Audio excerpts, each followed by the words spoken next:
Beauty and the Beast story. Once upon a time there was a very rich man who lived with his 3 daughters. The 2 older daughters laughed at anyone who did not dress as well as they did.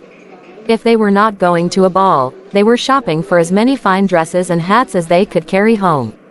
The youngest daughter, Beauty, liked to read most of all. "No one will want you," her 2 older sisters said, and they laughed. "Look at your hair, you look like a servant girl." Beauty did not know why they talked to her in a mean way. But she said nothing. One day, the father got some very bad news. He had spent all of his money on a ship that he sent out to sea for trade. Now he learned that the ship was gone. Everything on it was lost. All at once, the rich father became as poor could be. The family could no longer stay in their big house. The house, its fine tables and chairs, and all of their fine things, had to be sold. All the father had left was a little hut deep in the woods. So that is where he and his 3 daughters had to move.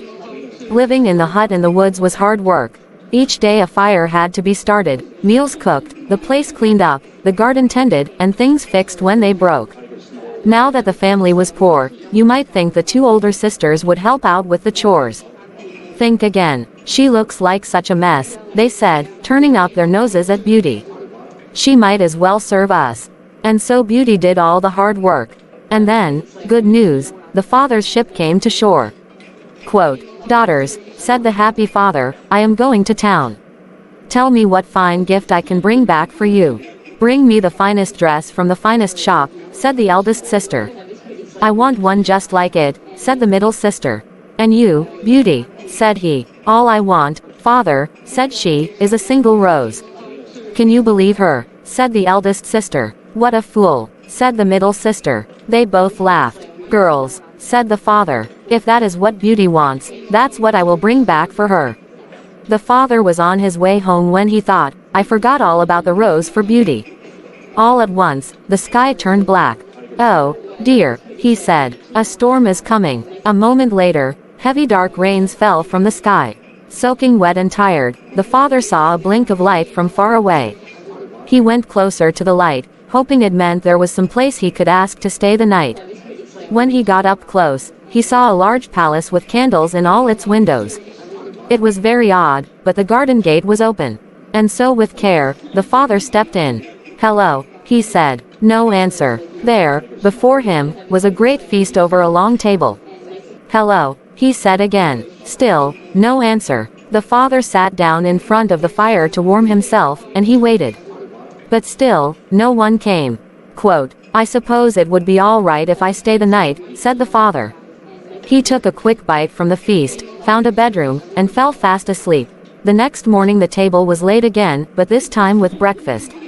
Again, most odd, no one was around. "I suppose I should leave," said the father after a while.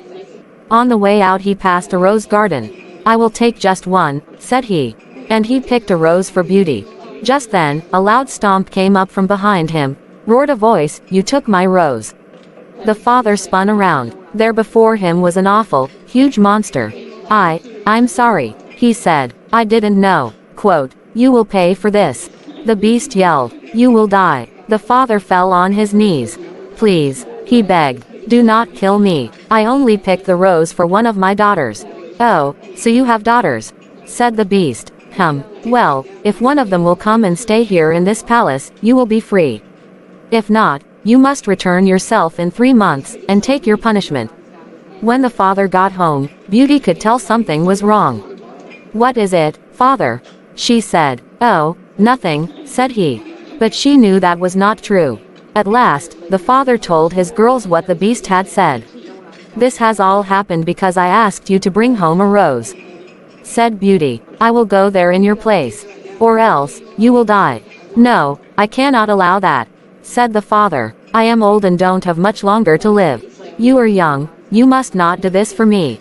But Beauty would not change her mind. And 2 days later, the father took Beauty to the palace where the beast lived. "So this is your daughter?" said the beast, looking at Beauty. Quote, "Yes," said she. "I will stay here, and that means my father is free to go." "That is what you said." "Yes," said the beast. The days were long and there was no one for Beauty to talk to at the palace. Every night at 9, the beast would come for dinner. At first he would only grunt and she said nothing. After all, it was not easy to be a prisoner, even if it is at a palace. Then one time at dinner, he made a little joke and she smiled. Another time, he made a comment, and she looked him in the eye. After that, he would ask her about her day, and she would tell him. Not long after that, Beauty came to a part of the palace she had not seen before. Over a door was a sign, Beauty's room. The door was open. Inside the room were shelves of books to the ceiling, a piano, and a cabinet of fine dresses, just her size. Now there was much to talk about at dinner. One night, at the end of dinner, Beast said, "Beauty, I love you. Will you marry me?" Beauty was shocked. "Beast, you are my best friend," she said. "But please understand, I do not want you to marry you." Still, the Beast asked her the same question after dinner, time after time. And each time Beauty said the same thing. One night, the Beast said, "Beauty, if you will not marry me, what can I do to make you happy?" "If you must know," she said, "it would be to see my father. I miss him so much." The next night, the Beast gave Beauty two magical items, a magic mirror and a magic ring. "If you want to see your father," said he, "just ask the magic mirror to show him to you. If you are ready to go back home, turn the magic ring on your finger 3 times and ask the mirror to take you there. When it's time to come back here to the palace, turn the ring 3 more times and ask the mirror to come back. But do not be gone for more than 1 week, or I will die of grief." Beauty agreed. When she got back to her room, she looked in the magic mirror and asked to see her father. And there he was, in bed and looking so sick he could die. In fear, Beauty turned the ring on her finger 3 times. "Please, magic mirror," she said. "Take me home right now." And she was back. Ah, such joy when her father looked up and saw Beauty. For much of why he was ill was in knowing that Beauty was stuck in the palace, all because of him. Beauty stayed by her father's bed for hours.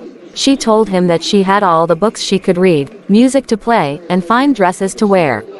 "The Beast is not so bad," she said, "once you get to know him. He's good to talk to. He's my friend." Beauty looked around. "Where are my sisters?" "They are both married," said the father. "Did they marry good men?" said she. "They had a lot of money," said the father. "But I do not know if your sisters are happy." For the eldest sister had married a handsome man so vain that he gave no thought to anything else, including his wife. And the middle sister had married a man with a sharp wit but who used it to hurt everyone around him, and most of all his wife. When the sisters came to the house and saw Beauty, dressed so well and talking about how kind and good the Beast was to her, they burned with rage. Beauty told them she must stay no more than 1 week. And the sisters came up with a plan. They petted Beauty and said such nice things they had never said before. When she told them she must go soon, they wept. They said she must not leave.